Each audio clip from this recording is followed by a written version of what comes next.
So I got pretty excited and I'm doing a little bit more of propagation. Now the soil mix remains the same what I use for my propagation. If you want to know a little bit more, I will put the link in the description below. So this is a plastic container, probably 1 inch of depth. So I will be doing propagation in this. Now there are multiple types of leaves. We have Echeveria moon fairy, we have PVNs, we have pink rosa, we have lavender pebbles, we have the blue moonstone, and some sedum adolphi. I have to completely fill this up. It'll take a while for me to pluck the leaves. So this is how it looks like. So this is what I call as a multiple propagation in the same pot. So all of the varieties are going to be very different. The watering conditions remain the same even though they are different varieties, but when they tend to grow as pups, they prefer slight amount of moisture. That's why we have coco peat. We only use coco peat for leaf propagation, not for adult succulents.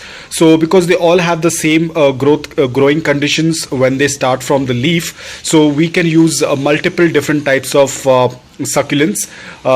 So they will be kept in indirect bright light. So what I'm going to do is I'm going to completely fill this tray up with more leaves and then get back to you. But this is how it looks so far. Now if you're wondering why I have left this, why have I made this row in between, because as when they start to root, this is where we are going to be putting water with a nozzle bottle so that the water does not splash onto the leaves.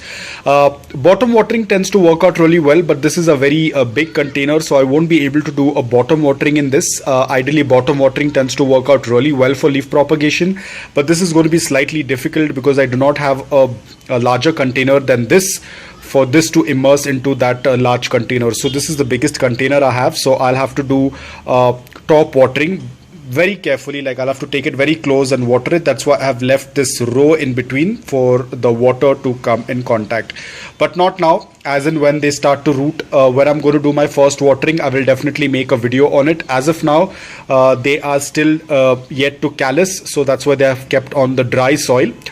This is 50% coco peat and 50% of garden soil, regular garden soil. So I'll have to wait. It is going to take a long time, probably another month or so, that they will start to root. So it's going to be for 1 month. I have to be extremely careful. I'm going to keep it in a place wherein the rain droplets do not fall on them, because at no given point of time I want to wet the mother leaves. So this is going to be kept as it is. So what I'm going to do is I will put some more of the leaves and I will get back to you. So guys, we are pretty much done with filling up this tray. Now even though I want to put in more, but I think I'm going to stop because this is all what I can put in this.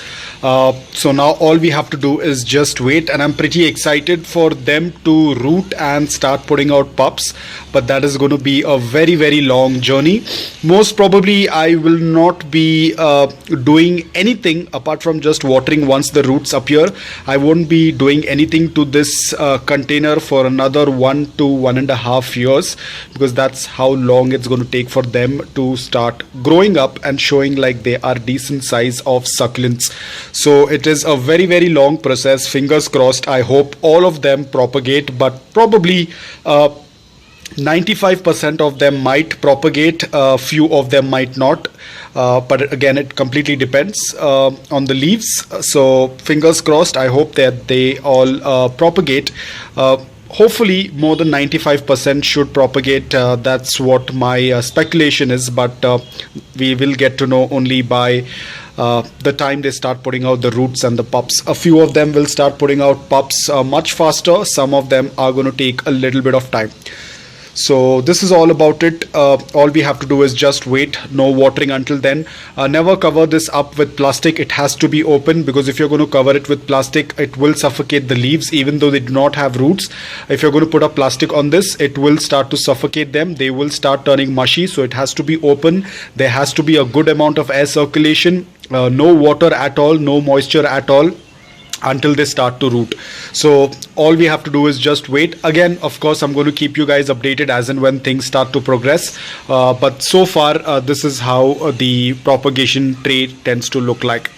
So guys, I hope that you liked this video. If you did, please hit the like button. If you're new to my channel, please consider subscribing to it. Until then, take care, stay safe and keep planting.